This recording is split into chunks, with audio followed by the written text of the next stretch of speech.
आप यहाँ पे देख सकते हो कितना बार सवाल आया हुआ है। 2019 में, दोनों शिफ्ट में, 12 में, 15 में, 11 में, ये सब सवाल आया हुआ और एनसीईआरटी का सवाल भी है। सवाल कब होता है? जब लोहे की कील को कॉपर सल्फेट के विलयन में डुबाया जाता है तो विलयन का रंग क्यों बदल जाता है। बहुत ही फैंटास्टिक सवाल है कि जब लोहे की कील को कॉपर सल्फेट की विलयन में डुबाया जाता है तो विलयन का रंग क्यों बदलता है।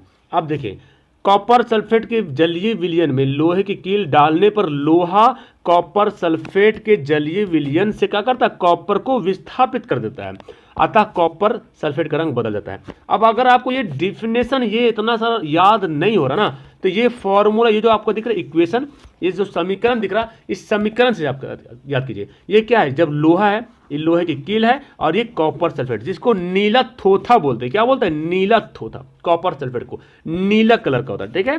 तो जब लोहे की कील को नीला थोथा यानी कि कॉपर सल्फेट में डालते हैं तो ये क्या, कॉपर को देता है हटा और जाके बन जाता है इससे, यानी कि विस्थापन होता है। आप पढ़े होंगे एकल विस्थापन, द्विविस्थापन, है ना, त्रिविस्थापन पढ़े होंगे। तो यहाँ पे क्या बोल रहा कि एकल विस्थापन हो गया, कॉपर को हटा दिया और फिर लोहा एफी जो हो गया, फेरस जो हो गया, सल्फेट के जाके मिल गया, तो ये क्या हो गया? Ferrous sulphate. और ये कैसा रंग हो जाता है? हरा रंग हो जाता है। ऑब्जेक्टिव क्वेश्चन में आपको बहुत बेनिफिट करेगा कि जब लोहे की कील को कॉपर सल्फेट के विलयन में डालते हैं तो विलयन का रंग किस रंग का हो जाता है। तो आप बोलिए सर आपको पता है कॉपर सल्फेट नीला रंग का होता है और जब इसमें डालते हैं तो हरा रंग बन जाता है और कॉपर बेचारा चला गया बाहर में, भूरा, लाल भूरा टाइप का कुछ होता है। क्लियर है? तो अब आपको रटना नहीं पड़ेगा, आप इसी को इक्वेशन को देख करके समझ करके आप इसको याद कर लीजिएगा कि कॉपर सल्फेट, ये कॉपर सल्फेट के जलीय विलयन में जब ये क्या है, लोहा है, तो लोहे की कील को डाला जाता है तो कॉपर सल्फेट के जलीय विलयन से कॉपर क्या करता है? कॉपर विस्थापित कर देता है। कौन? लोहा। लोहा जो है बोलता है कॉपर को भाग, यहां से भगाता है और अपने जाके इसके साथ मिल जाता है ना, और इसके साथ मिल गया तो क्या बन गया? फेरस सल्फेट बन गया। क्या बन गया? फेरस सल्फेट बन गया और कॉपर हो गया अलग, तो इसका रंग हरा हो गया। पहले रंग था नीला, अब विलयन का रंग हो गया हरा। समझ आ गया? तो ये क्वेश्चन बहुत इंपॉर्टेंट है। अगला सवाल देखते हैं। देखिए कितना इंपॉर्टेंट सवाल यहाँ पे है, आपके लिए सवाल चुन चुन करके मैं सवाल लाया हूँ यहाँ पे। सवाल देखिए क्या बोलता है, सवाल नंबर में मत जाओ कितना नंबर सवाल है, बस सवाल देखो, ठीक है। प्रकाश का अपवर्तन क्या है, इनके कितने नियम है। सवाल देख रहे कि कितना बार आया हुआ सवाल, 19 में, 15 में, 16 में, 14 में, अरे बाप रे इतना बार सवाल आया हुआ है, ठीक है। प्रकाश का अपवर्तन क्या है, इसके नियम को लिखना है। आप जानते प्रकाश का अपवर्तन क्या है, देखिए आपतित, यहाँ तो है ना, प्रकाश के अपवर्तन के नियम लिखिए रहेगा तो ही रहेगा। तो अब प्रकाश के अपवर्तन के यहाँ पे दो नियम हैं। प्रकाश के अपवर्तन क्या है, इसके नियमों को लिखें। तो प्रकाश का अपवर्तन के यहाँ पे डिफिनेशन भी नहीं लिखो, लेकिन आपको मैं बता दूं कि प्रकाश का अपवर्तन क्या है। जब प्रकाश की किरणें एक रेखा से दूसरी रेखा जाती है तो वो एक माध्यम से दूसरी माध्यम में जाती है तो वो जो है मतलब दूसरी माध्यम में जो विचलित होकर मुड़ जाती है, मतलब 90 डिग्री पे नहीं गुजरता है आगे। जैसे इसी फिगर देखो, यहाँ से है, ये आपका एक माध्यम है, एक मान लो जल है और ये मान लो हवा है। अब यहाँ से ये आपका सीधा 90 डिग्री बनता है, लेकिन जब प्रकाश इधर से आ रही है, जब मान लो इधर प्रकाश जा रही तो इसको इधर सीधा चल जाना चाहिए था, लेकिन ऐसा नहीं होता है, ठीक है, ऐसा नहीं होता है। ऐसे रहा, ये रहा 90 डिग्री, तो इसको ये इधर जा रहा तो इधर सीधा मुड़ना चाहिए था, लेकिन ऐसे मुड़ जाता है। तो ये जो है ना अभिलंब की ओर मुड़ जाता है, ये अभिलंब की ओर मुड़ जाता है। तो वो प्रकाश के अपवर्तन का नियम है, आपको याद होगा, ठीक है। तो अब देखिए इसके नियम देख लीजिए, इसके दो नियम हैं। आपतित किरण, अपवर्तित किरण और आपतन बिंदु पर अभिलंब दोनों ही एक ही तल पर होते हैं, ठीक है। जब आप इसको बनाएंगे तो इस तरह से है ना, तो आपतित किरण होगा और अपवर्तित किरण होगा और आपतन बिंदु पर अभिलंब तीनों एक ही तल में होते हैं, ठीक है।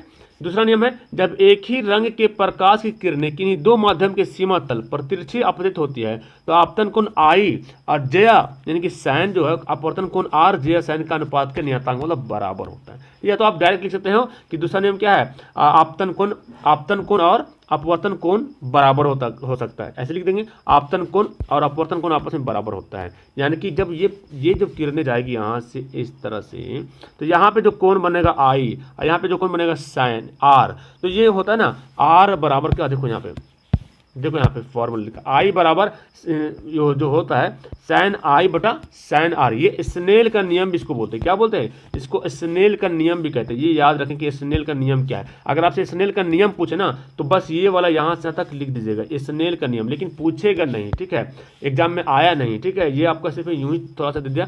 सवाल ऐसे रह सकता है कि ये दे देगा, आप बोलेगा ये किसका नियम है। ओके ओके, क्लियर है? तो हमारा ये आंसर हो गया। अगला सवाल देखिए, अगला सवाल यहाँ पे देखो, अयस्क खनिज और खनिज में अंतर क्या है? ये आपका केमिस्ट्री का सवाल है ना। अयस्क खनिज में क्या अंतर है? ये आपका केमिस्ट्री में सवाल है। ओके, तो चलिए इसको बनाते, क्या है सवाल देखते हैं। अयस्क मतलब अयस्क किसे कहते हैं, खनिज किसे कहते हैं, इसका डिफिनेशन आपको पता है तो वही डिफरेंट हो जाएगा उसका अंतर। धातुओं के प्राकृतिक यौगिक रूप में, रूप को क्या कहते हैं? खनिज कहते हैं। धातु जो प्राकृतिक रूप में पाया था, मतलब जो जहां से, मतलब शुरुआती जहां से धातु प्राप्त होता है, सबसे पहला स्थान वही हमारा खनिज होता है, ठीक है। धातु का प्राकृतिक यौगिक रूप मतलब जैसे हेमेटाइट, सिडराइट, ये सब क्या है? खनिज है। धातु का प्राकृतिक स्रोत है, प्राकृतिक रूप है। उसके बाद ने हम लोग उसको लोहा में बदल देते हैं, है ना, एल्यूमिनियम में बदलते हैं, बॉक्साइट को। तो जो धातुओं का जो प्राकृतिक रूप होता है उसको क्या बोलते हैं? खनिज कहते हैं। अधिकांश धातुएं हमें यौगिकों के रूप में प्राप्त होता है। जितना सारा धातु है सब के सब यौगिक रूप में प्राप्त होता है। जैसे तांबा, जानते हैं तांबा हमें पायराइट के रूप में प्राप्त होता है, क्यूपराइट के रूप में प्राप्त होता है। लोहा जो है हेमेटाइट, सिडराइट के रूप में प्राप्त होता है। एल्यूमिनियम जो है बॉक्साइट, क्रायोलाइट के रूप में प्राप्त होता है। पारा जो है सिनेबार के रूप में प्राप्त होता है। तो बहुत सारा यहाँ पे धातु हैं जो कि क्या होता है? यौगिकों के रूप में प्राप्त होता है। क्लियर है? अब अयस्क के बारे में जानते हैं। खनिज हो गया, खनिज के बाद अयस्क। जिन पदार्थों यानी कि खनिज जो रहेगा से धातु का निष्कर्षण होता है। अब खनिज प्राप्त कर लिए, हेमेटाइट प्राप्त कर लिए, पायराइट प्राप्त कर लिए। अब पायराइट से क्या प्राप्त करेंगे? तांबा। क्यूपराइट से क्या प्राप्त करेंगे? कॉपर, तांबा। तो वही बोला कि जिन पदार्थों से यानी कि खनिजों से धातु का जो निष्कर्षण सरल हो, मतलब आसान तरीके से निष्कर्षण हो, उसको क्या बोलेंगे? उसको बोलेंगे अयस्क। जैसे एल्यूमिनियम धातु है, बॉक्साइट से प्राप्त हो रहा, लोहा हेमेटाइट से प्राप्त हो रहा। क्लियर है? तो इसको रटने की जरूरत नहीं है बच्चा। खनिज किसे कहते हैं और अयस्क किसे कहते हैं, बस इसको याद कर लीजिए, ठीक है। तो खनिज का मतलब वही हुआ जो पृथ्वी के अंदर, जो जमीन के नीचे जो हम पाते हैं प्राकृतिक रूप में, जो ना फर्स्ट स्टेप जो पाने का होता है उसको, उसी को खनिज बोलते हैं। और ये जो है ना खनिज जो होता है, प्रायः अक्सर जो खनिज होता है, अधिकांश सबका होता है यौगिक के रूप में होता है। जैसे कि पायराइट हो गया, क्यूपराइट हो गया, हेमेटाइट हो गया, कोरंडम हो गया, बहुत सारे खनिज है, ठीक है। और खनिज से अयस्क को बनाते हैं। खनिज से क्या करते हैं? धातु का निष्कर्षण करते हैं। जो खनिज प्राप्त किए पायराइट, अब पायराइट से उसको सरल विधि से, निष्कर्षण विधि से हम उसको क्या करेंगे? तांबा को प्राप्त करेंगे, ठीक है। एल्यूमिनियम को अयस्क से, बॉक्साइट से प्राप्त करते हैं। हेमेटाइट से लोहा प्राप्त करेंगे। तो ये सब इसमें फंडा होता है। तो मेरे ख्याल से आपको ये भी समझ में आ गया होगा। क्लियर है? अगला सवाल देखो, क्वेश्चन नंबर मत जाओ, कितना सवाल नंबर क्वेश्चन है, ठीक है, क्योंकि मैं जहां तहां क्वेश्चन यहाँ पे चुना हूँ, ठीक है, टाइप नहीं हो पाया था। अब देखो सवाल यहाँ पे है, नेक्स्ट सवाल है कि उत्सर्जन क्या है, इसके दो प्रमुख अंग। बहुत इंपॉर्टेंट सवाल है और ये दो नंबर वाला सवाल, मैं जितना बता रहा हूँ इस सवाल भी दो नंबर वाला सवाल है, ठीक है, याद कर लीजिएगा कि उत्सर्जन क्या है, इसके दो प्रमुख अंग का नाम बताइए। शरीर की उपापचयी क्रियाओं द्वारा बने नेत्रजनीय अपशिष्ट पदार्थ का शरीर से बाहर निकलने की क्रिया को क्या कहते हैं? उत्सर्जन। अब सिंपल तरीके से समझ लो, मेरा भाषा समझ लो, यहाँ तो किताबी भाषा है, मतलब शरीर के अंदर जो खाते हैं पीते हैं, जो बेकार की चीज बच जाता है उसको जो है शरीर से बाहर निकालने की क्रिया को क्या बोलते हैं? उत्सर्जन कहते हैं। क्या बोलते हैं? उत्सर्जन। और जो पदार्थ निकलता है उसको उत्सर्जी पदार्थ बोलते हैं। जैसे पसीना निकलता है बॉडी से, तो पसीना क्या है? उत्सर्जी पदार्थ है, ठीक है। टॉयलेट निकलता है, टॉयलेट क्या है? उत्सर्जी पदार्थ है, ठीक है। लेकिन जो काम हो रहा है, जो निकलने की क्रिया हो रहा है, उसको क्या बोले? उत्सर्जन। आपको इतना गाढ़ा हिंदी नहीं आता ना, तो आप यूं ही लिखेंगे कि शरीर में उपापचय मतलब पचने के बाद, है ना, मेटाबॉलिज्म बोलते हैं। तो शरीर में पचने, शरीर में जो भोजन हम खाते हैं, हमारे भोजन खाने के बाद शरीर में जो भोजन पच जाता है और उसके पचने के बाद जो बेकार के अपशिष्ट पदार्थ बच जाते हैं उसको शरीर से बाहर निकालने की क्रिया को उत्सर्जन कहते हैं। और उत्सर्जन जो उत्सर्जी पदार्थ, अब आपको उत्सर्जन समझ में आ गया। जैसे पसीना क्या है? उत्सर्जी पदार्थ हो गया। जो क्रिया हो रहा क्या हो रहा? उत्सर्जन हो रहा। अब पसीना निकल किस रहा? तो पसीना निकल रहा त्वचा से, चमड़ा से निकल रहा, तो उसको बोलेंगे उत्सर्जी अंग। क्या बोलेंगे? उत्सर्जी अंग बोलेंगे। जैसे यहाँ पे दिया हुआ है इसके दो उत्सर्जन, किडनी से क्या होता है, मूत्र जो छन के बाहर निकलता है, फेफड़ा से रक्त होता है साफ, त्वचा से क्या होता है, पसीना। तो ये ही आपका उत्सर्जी पदार्थ है। क्लियर है? अगला सवाल, तो इसको आप देखिए समझिए। ये देखो, आयोडीन युक्त नमक के उपयोग की सलाह क्यों दी जाती है? थोड़ा सा आपको क्वेश्चन धुंधला दिख रहा हो कि आयोडीन ही हम लोग को खाने के लिए क्यों बोला जाता है ना? आयोडीन युक्त नमक क्यों बोलता है खाने के लिए? या तो आयोडीन की कमी से कौन सी बीमारी होता है? दोनों का एक ही सवाल और जवाब भी दोनों का सेम। और देख लो कहाँ कहाँ आया हुआ है। चलिए, अबटू ग्रंथि को थायरॉक्सिन हार्मोन बनाने के लिए आयोडीन आवश्यक होता है। अबटू ग्रंथि को थायरॉक्सिन, आपको ऑब्जेक्टिव में सवाल भी आता है कि थायरॉक्सिन हार्मोन बनाने के लिए किसकी आवश्यकता पड़ती है? तो आयोडीन आप लिखेंगे, ठीक है। तो अबटू ग्रंथि को आयोडीन हार्मोन बनाने, सॉरी, थायरॉक्सिन हार्मोन बनाने के लिए कौन बनाता है थायरॉक्सिन हार्मोन? अबटू ग्रंथि बनाता है ना। अबटू ग्रंथि को थायरॉक्सिन हार्मोन बनाने के लिए आयोडीन की आवश्यकता होती है। हमारे शरीर में प्रोटीन और वसा के उपचय की थायरॉक्सिन कार्बोहाइड्रेट नियंत्रित करता है। जो हमारे शरीर में प्रोटीन, वसा, जो जब चिकना चिकना खाते हैं, मतलब मांस मीट वगैरह खाते हैं, है ना, और प्रोटीन जो खाते हैं, इन सभी को पचाता कौन है? थायरॉक्सिन कार्बोहाइड्रेट जो है नियंत्रित करता है, कंट्रोल करता है, या वृद्धि के संतुलन के लिए आवश्यक होता है। कौन? अबटू ग्रंथि। यदि हमारे भोजन में आयोडीन की कमी रहेगी, अगर, अब सुनो, अगर हम जो भोजन खा रहे हैं उस भोजन में आयोडीन अगर कम मात्रा में आप खा रहे हैं तो आपको ग्वाइटर रोग हो जाता है, मतलब जिसको बोलते हैं घेंघा रोग हो जाता है, गला में हो जाता है, मोटा सा फूल जाता है, उसको बोलते हैं घेंघा रोग। ग्वाइटर रोग नाम से ग्रसित होता है। इस बीमारी का लक्षण क्या है? फूली हुई गर्दन। अरे बाप रे, गर्दन मोटा यूं भीम की तरह फूल जाएगा। बाहर की ओर उभरी हुई नेत्र, आंख लगे बाहर, एकदम कैसे भूताहा फिल्म देखे हैं, एकदम आंख बाहर निकला रहेगा। ये किसकी अलामत है, किसकी पहचान है? ये है आयोडीन की कमी के कारण ऐसा होता है, ठीक है। तो सवाल आ सकता है कि आयोडीन की कमी से क्या क्या प्रॉब्लम हो सकता है, क्या लक्षण है? तो आप बोलेंगे घेंघा रोग हो जाएगा, यानी कि गला फूला रहेगा, है ना। बाहर नेत्र जो है आंख जो है नेत्र गोलक से बाहर हो जाता है। इस रोग से बचने के लिए हम आयोडीन की शरीर में कमी को पूरी करने के लिए आयोडीन युक्त नमक खाते हैं। बस सिंपल सी बात है। इस रोग को अगर खत्म करना है तो आपको आयोडीन नमक खाना पड़ेगा। ओके, आयोडीन नमक आपको खाना पड़ेगा। क्लियर है? तो यही है आयोडीन की कमी से कौन सी बीमारी होती है। बहुत अच्छी तरीके से आप लिख दीजिएगा। अगर ये 2-3 लाइन ये वाला नहीं भी लिखिएगा तो कोई दिक्कत नहीं, आप यहाँ से लिख दीजिएगा कि यहाँ से, यदि हमारे भोजन में आयोडीन की कमी रहेगी तो ग्वाइटर रोग हो जाएगा। ये ठीक है, ये तो खैर जान रहे, आप भी जाने कि ग्वाइटर रोग हो जाएगा, इस गर्दन फूल जाएगा, नेत्र गोलक से बाहर निकल जाएगा, आंख जो है। इससे बचने के लिए हम क्या करेंगे? आयोडीन युक्त नमक। तो आप कुछ 1-2 लाइन पढ़िए ताकि कुछ याद हो जाएगा, है ना। ओके, अगला सवाल दीजिए। समजातीय श्रेणी क्या है? ये भी बहुत अच्छा सवाल है। समजातीय श्रेणी क्या है? देखिए कितना बार, ओह माय गॉड, कंटिन्यू 2019 में, 18 में, 16 में, 15 में, तो देखो 2020 में सवाल लगता नहीं आया, 2020 में सवाल ये नहीं आया, तो लाजिमी है, जाहिर है कि 2021 में आ जाए ये सवाल, क्योंकि अक्सर सवाल जो है ना 1 साल के बाद ऐसा होता है, चेंज होता है, ठीक है। ओके, तो अब क्या होगा, तो आप इसको क्या करेंगे, तो हम जो भी सवाल मैं बता रहा हूं इसको आप ध्यान से देखेंगे, और ये लाजमी है। समझाते श्रेणी क्या है, उदाहरण के साथ समझिए।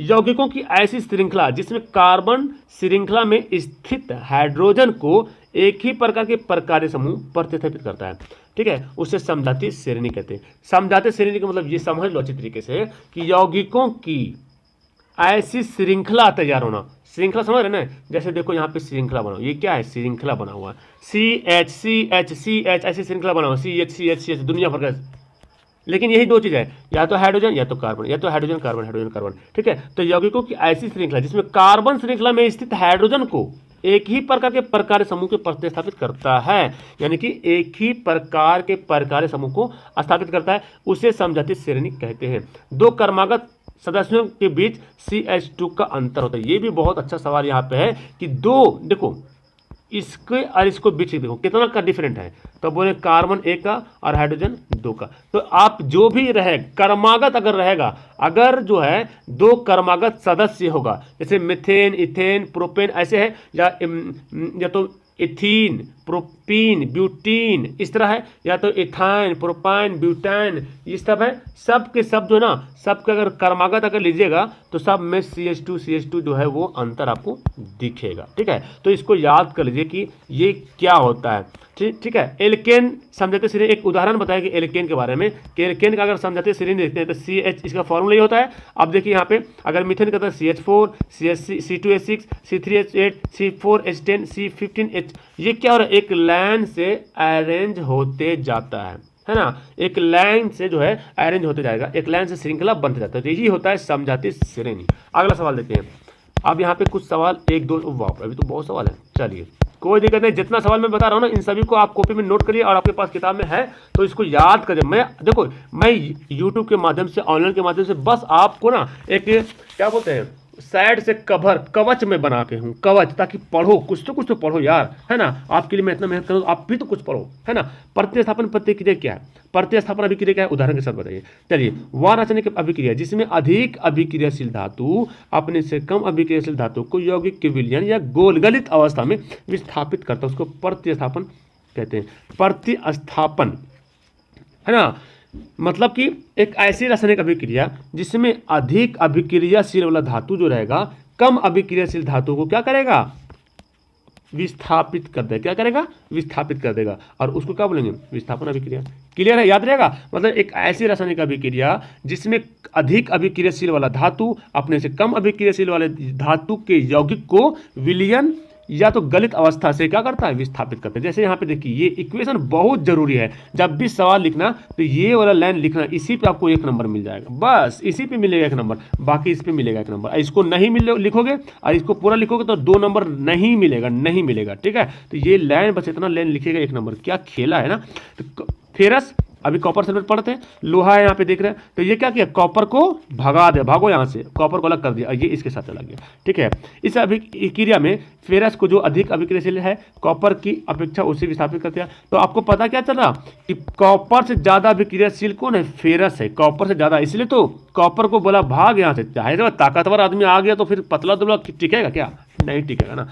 चलो ये देखो, बहुत अच्छा सवाल है कि विद्युत धारा के चुंबकीय प्रभाव से संबंधित दक्षिणी ध्रुव अंगूठा का नियम बताइए, जिसको हम लोग बोलते हैं फ्लेमिंग के दक्षिण हस्त नियम, मतलब दाएं हाथ का नियम, है ना।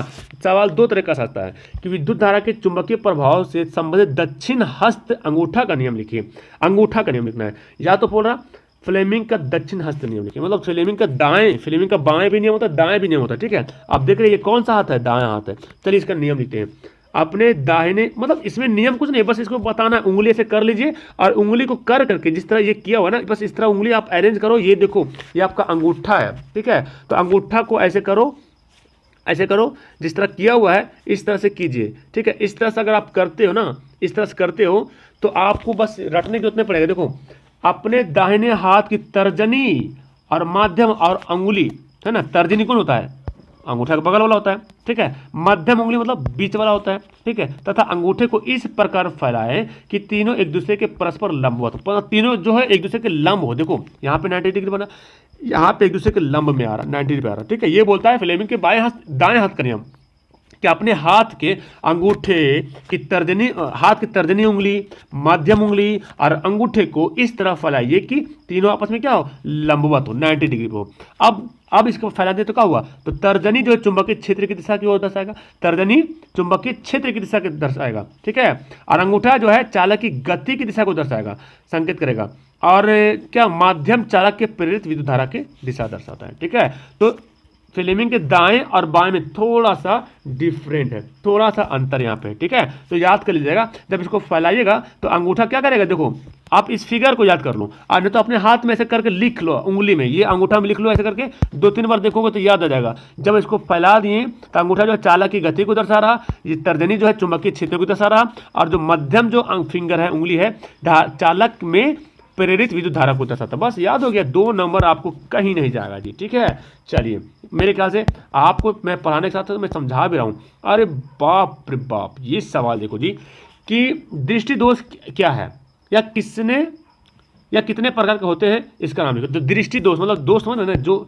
नजदीक या दूर देखने में प्रॉब्लम हो रहा है उसको बोलते हैं दृष्टि दोष। आंख में जो दोष होता है उसको बोलते हैं दृष्टि दोष।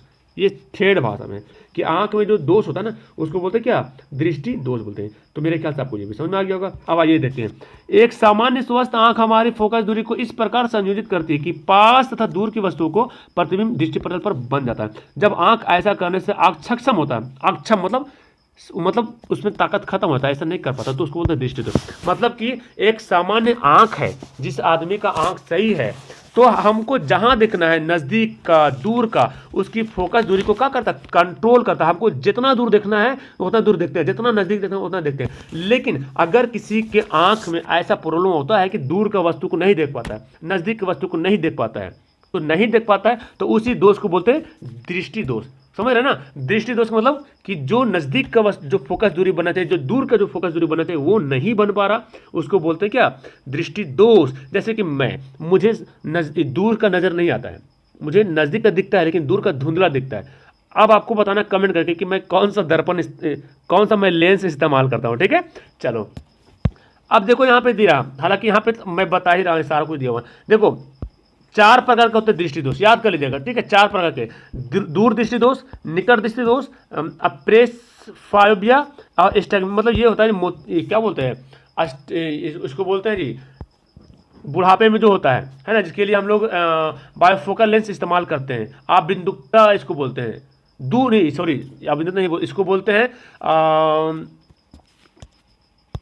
इसको दूरदर्शिता बोलते हैं, दूरदर्शिता। अब देखिए यहाँ पे दिया हुआ है निकट दृष्टि दोष, यानी कि निकट दृष्टि दोष का मतलब मैं समझाता हूँ ठेठ भाषा में, आपको समझ में आ गया होगा कि निकट दृष्टि दोष का मतलब होता है कि नजदीक का नजर आना, दूर का नजर नहीं आना, जो कि मेरा प्रॉब्लम है। इसके लिए उत्तल लेंस का इस्तेमाल करते हैं। क्लियर हो गया है ना। इसीलिए सवाल क्या हो रहा है, इनका निवारण कैसे करते हैं, निवारण मतलब इसका कैसे ठीक करता है, ठीक है। निकट दृष्टि दोष का मतलब हुआ, अच्छा मैं उल्टा बता दिया हूँ, ओ सॉरी मैं उल्टा बता दिया हूँ। ये है शुरू में दूर दृष्टि दोष। दूर दृष्टि दोष का मतलब हुआ जो दूर का नजर आता है, नजदीक का नजर नहीं आता है, दूर का नजर आता है, नजदीक का नजर नहीं आता है, दूर का दिखता है, नजदीक का नहीं दिखता है, तो उसके लिए उत्तल लेंस। तो ये तो मेरा नहीं है, ठीक है, ये किसी और का है। अच्छा निकट दृष्टि दोष मतलब नजदीक का दिखता है, दूर का नहीं दिखता है, नजदीक का दिखता है, दूर का नहीं दिखता है, ये मेरा प्रॉब्लम है, जिसके लिए हम लोग अवतल लेंस का इस्तेमाल करते हैं, ठीक है। और एक होता है प्रेसबायोपिया, प्रेसबायोपिया मतलब इसको बोलते हैं दूरदर्शिता बोलते हैं इसको हिंदी में ना।